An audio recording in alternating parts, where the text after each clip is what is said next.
Во следниве минути ќе зборуваме за неформалното образование, неговото значење и можноста која што неформалното образование ни ја нуди да се етаблираме на пазарот на трудот.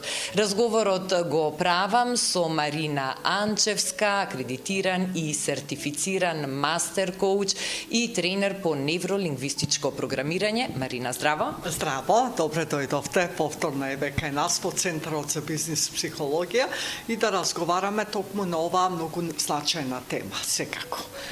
Порано некако важеше и сите се стремевме кон тоа да завршиме високо образование, да се стекнеме со диплома и веднаш потоа да се вработиме и да фатиме некој професионален правец. Но во денешно време работите функционираат малку поинаку и не секогаш ако земеме диплома од некој факултет значи дека ќе се вработиме по струката, затоа што едноставно се менуваат условите на пазарот на трудот. Токму тука е улогата и функцијата на тоа неформално образование кое што станува се попопуларно и побарано. Да, затоа што формалното образование секако ни е потребно, меѓутоа тоа ни ја потикнува нашата когнитивна интелигенција, додека неформалното образование е искуствено знаење, искуствено учење. Значи, тие што ги викаме, ќе кажам во наводници меки вештини, меѓутоа тие според мене се најважни вештини, она што можеме да се следам себе си, самосвесност, да знам во кој контекст како да реагирам, нели, комуникацијата, лидерството, мотивацијата, се тоа вештини кои што ние во формалното образование не ги учиме. И затоа ни е потребно неформалното образование и за среќа кај нас тоа се повеќе и повеќе признаено. Ете, не сум само јас, има и повеќе центри, нели, кои што се занимаваат со неформалното образование и мислам дека тоа е всушност и во голем дел образованието на сегашноста и на иднината, кое што исто така треба да го добие своето признание. Свесни ли сме за потребата и значењето на неформалното образование, односно кој најчесто бара да се обучи, да се доизгради во неформално образование? Дали младите генерации или можеби и возрастните, зрелите луѓе веќе посегнуваат по неформалното образование како по алатка за себе дооформување? Веќе излеговме од таа матрица, јас знам се, заврши факултет и не ми треба ништо, така што неформалното образование на вистина е веќе признаено и од компаниите апсолутно инвестираат во вработените, во тренинзи, во доедукација, во коучинг.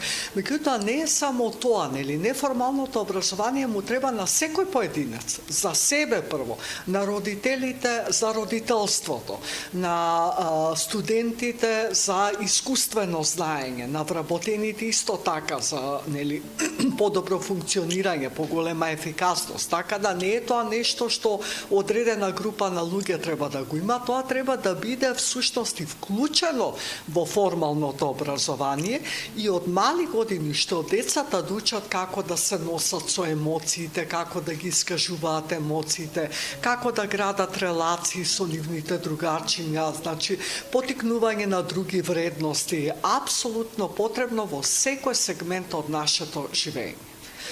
Да, може и тоа да додадам, дека сега нормално и тоа неформално образование има, да кажеме, своји нивоа.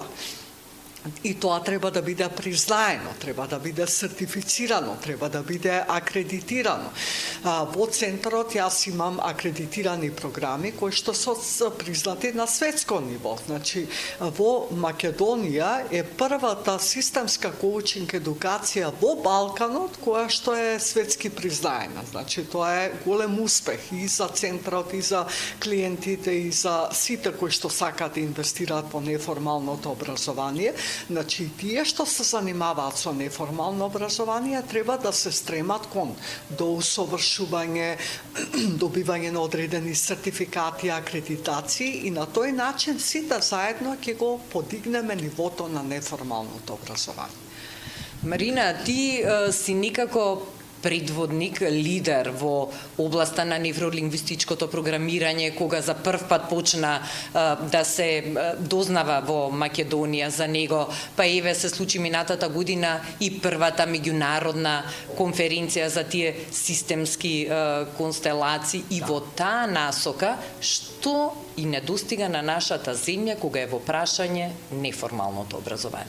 Па јас би рекла дека недостасува комора, прво една комора за неформално образование, која што ќе ги одредува стандардите на неформалното образование, ќе го подигне на едно повисоко ниво, ќе му се даде признание, тоа е многу истозначено, као не е тоа само неформално образование, туку и тоа има многу значајна улога во развојот на општеството. Значи, јас би тргнала од таму и со тоа формирање на таа комора нормално ќе биде повеќе нели да кажеме правно воздржано, со асоциација, со акредитации, значи тоа така се прави. Не се работи на последиците од нешто, туку ги гледаме причините што можеме да смениме нели во начинот за да не ги имаме истите последици потоа во иднина.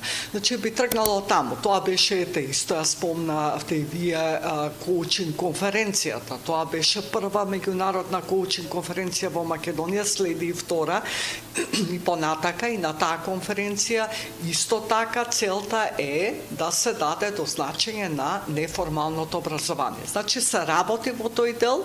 Имам не сум ја сама во тоа, имам многу колеги кои што сакаат да го дадат својот придонес во тоа, затоа што тоа им оди од прилог на сите. Не само на ние што го работиме неформалното образование, туку на целиот систем во кој што припаѓа. Така да е една голема цел која што е лесно остварлива.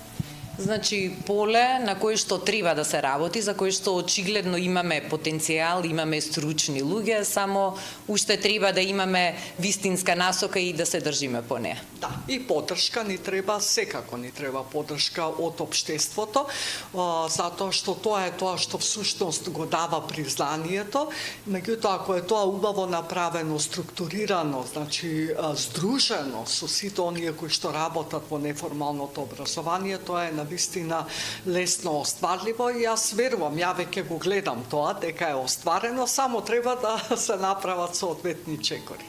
Марина, благодарам за разговорот и многу успех на ова поле за сите што можат да се инволвираат на било кој начин и за сите што навистина прават напори и придонесуваат за развој на неформалното образование кај нас. Благодарам и на поддршката нели од медиумите, затоа што тоа е исто многу значено во целиот овој процес.